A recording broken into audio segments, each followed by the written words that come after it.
So one of the first order we received from Mr. Ogata is to be able to recreate the size and scale of the mobile suits.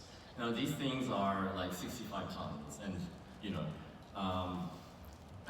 we often use in order to recreate the scaling, we have to show things that we can reference to. For example, you need to frame in the people, people running on the ground, and be able to frame it in to show the sense of size and everything. Now, not only that, this isn't an anime, this is a CG work. So we need to show paneling and all that details, which creates a big, sense of how massive these things are. Now, just like the first Gundam, the mobile suits you see in Requiem for Vengeance closely resembles the basic principles of human anatomy. For example, robots really don't need calves, but they do. Well, maybe they don't need it, but maybe they do, I don't know. It's actually very extremely important that we were able to replicate the flexibility of the mobile suits, especially in battle. In the anime series, it's easy to cover up the details about how flexible these things are because they're drawn, right?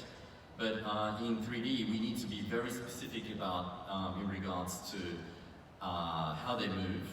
In essence, we need to set the joints, where and how exactly they can bend.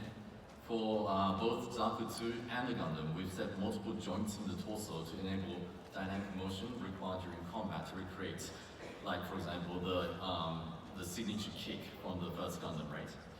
So basically, it's like this motion, whereas if you make it one big block, they just can't move at all, which will be quite unnatural. So many of the supervisors at Safe House are ex-Blizzard cinematic senior artists who worked on high-end cinematics such as Warcraft, Starcraft, and Overwatch, and required meticulous setup and support in order to make sure we deliver at the utmost quality.